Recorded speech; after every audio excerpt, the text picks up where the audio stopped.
Presiden Republik Indonesia Joko Widodo memberikan sepeda kepada ibu rumah tangga gara-gara hafal nama ikan betok dan 7 jenis ikan lainnya.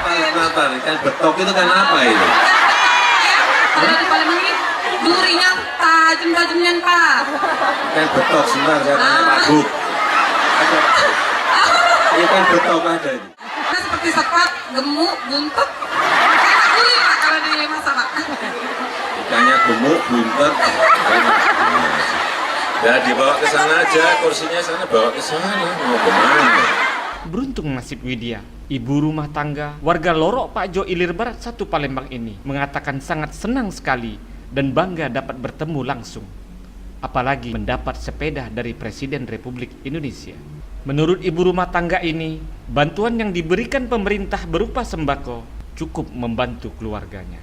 Alhamdulillah senang, riang lah. Oh bantuan ini sembako mas. Oh bantuan PKH untuk dan anak sekolah, peralatan anak sekolah.